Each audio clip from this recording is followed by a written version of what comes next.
Hello! On reprend donc avec la 5e vidéo sur le système nerveux. Alors cette fois, on va parler de sans doute ce qui est le plus compliqué dans ce chapitre, qui est, mais au fait, qu'est-ce que c'est le message nerveux qui se propage au sein de notre système nerveux? Alors, le message nerveux, pour l'instant, on n'a fait que l'évoquer. D'accord? On parlait du réflexe myotatique, et on dit donc là, il y a un récepteur qui s'appelle fuseau neuromusculaire qui détecte un étirement. Il y a un message, voilà, un peu mystérieux pour l'instant, qui se propage jusqu'à la moelle épinière, le long du filament d'une cellule spécialisée qu'on appelle le neurone, et ce filament, l'axone. Ça déclenche au niveau du corps cellulaire qui est dans la moelle épinière d'un autre neurone un nouveau message, et ce nouveau message déclenche l'étirement du muscle. Donc il y a un message dans ce sens, un message dans ce sens. Alors que sont ces messages? Voyons ça. Alors, on voit ça donc avec une petite expérimentation. Alors, comme certains d'entre vous le savent peut-être, ce message est d'une nature électrique. Mais ce message de nature électrique, c'est complètement différent de ce qui se passe dans le fil. Dans le fil électrique qu'il y a, par exemple, à la maison ou avec une ampoule, etc. Complètement différent. Alors, voyons de quoi il s'agit. Donc, ce qu'on commence par faire, c'est qu'on prend un bout d'axone. Voilà, donc on le met dans de l'eau de mer. Alors souvent, ce qu'on fait, c'est qu'on prend de l'axone de calmar. En fait, ils sont très gros, donc c'est plus facile à faire.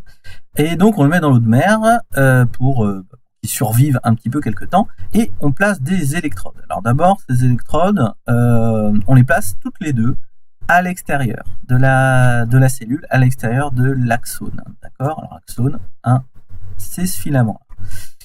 Bon, et on enregistre. Alors on enregistre, et qu'est-ce qu'on voit? Alors, c'est ce qu'il y a sur la gauche du graphique. On enregistre une tension qui est de 0. Alors, tension de 0, qu'est-ce que ça veut dire? Alors, une tension, déjà, il faut comprendre que c'est un différentiel de charge.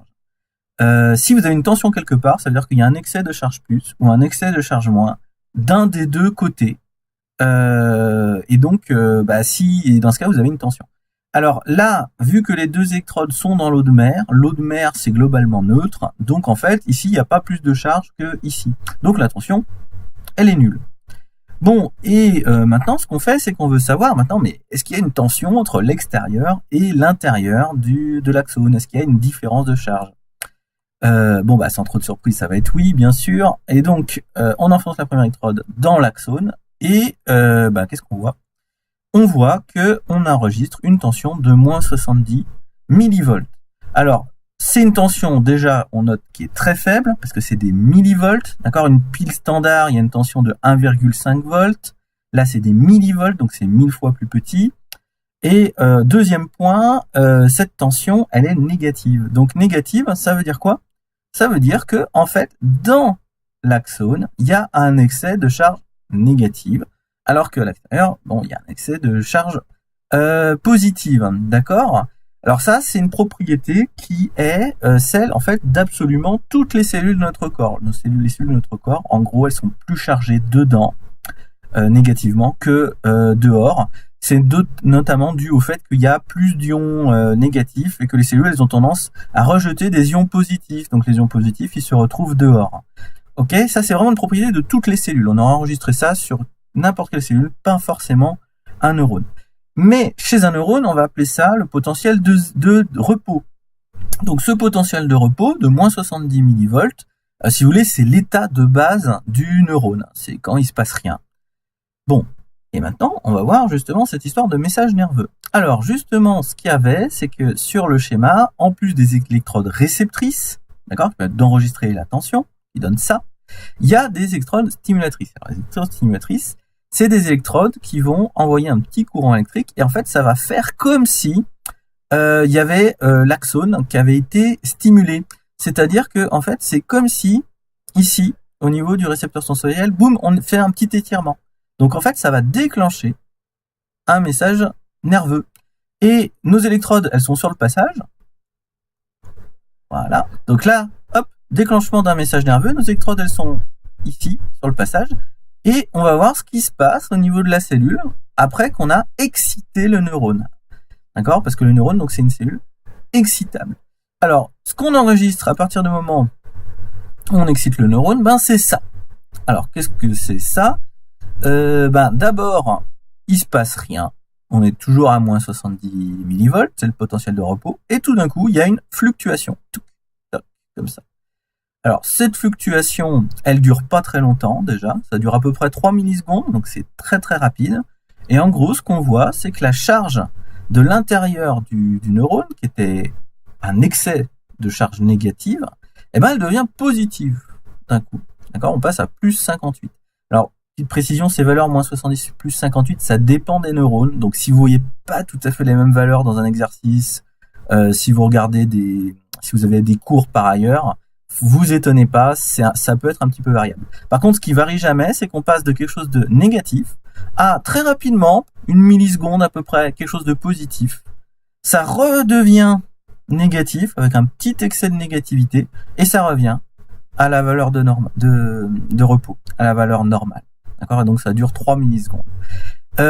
Du coup, ça, quand on passe du négatif au positif, on appelle ça une dépolarisation, parce qu'en fait, là, quand on est à moins 70, c'est polarisé, c'est-à-dire qu'il y a une certaine négativité, d'accord?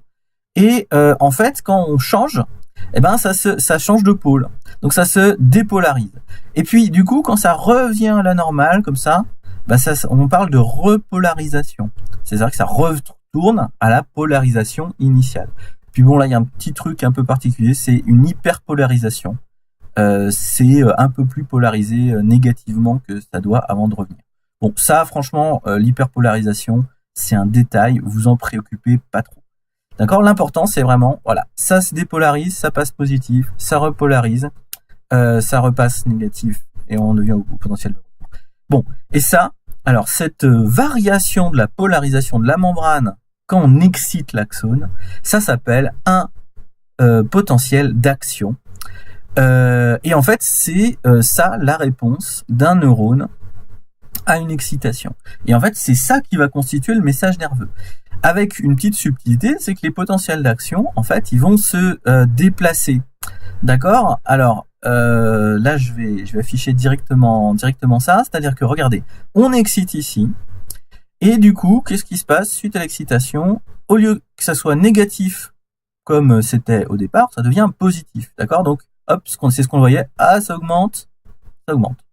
Puis, en fait, ça redevient négatif. Là où on a stimulé pile, donc hop, ça redevient négatif. Donc après avoir augmenté, hop, ça redevient négatif. Mais la subtilité, c'est que cette inversion de la polarisation de la membrane, elle se propage.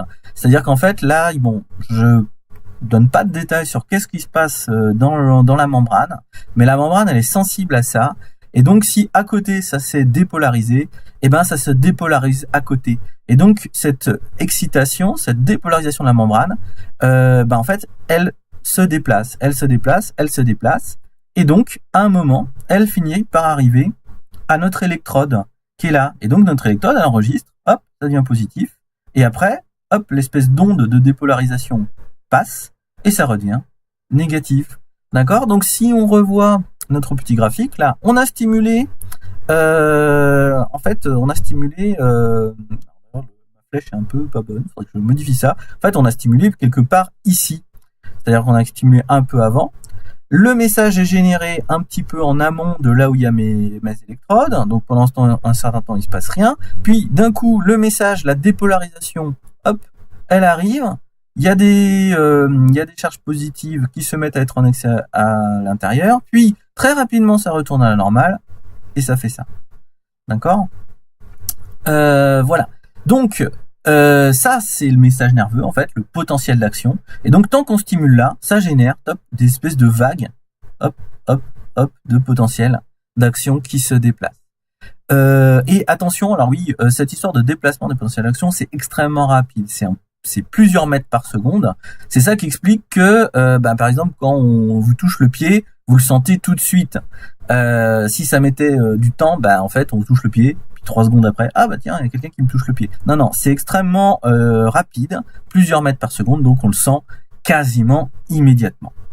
D'accord? Donc, en résumé, quand on excite un neurone, la tension de sa membrane, en fait, elle s'inverse. Donc, au lieu d'être négative dedans, elle devient positive dedans. Mais cette inversion, ça dure très brièvement. et ça revient à la normale. Bon, cette inversion transitoire du potentiel de la membrane, ça s'appelle un potentiel d'action. Ce potentiel d'action, ensuite, une fois qu'il a été créé, il se déplace le long de la membrane de l'axone, et ce PA, en fait, c'est l'unité de base d'un message nerveux. Alors évidemment, des messages, en fait, en fonction du nombre de PA, ça va faire un message différent. C'est ce qu'on verra la prochaine fois.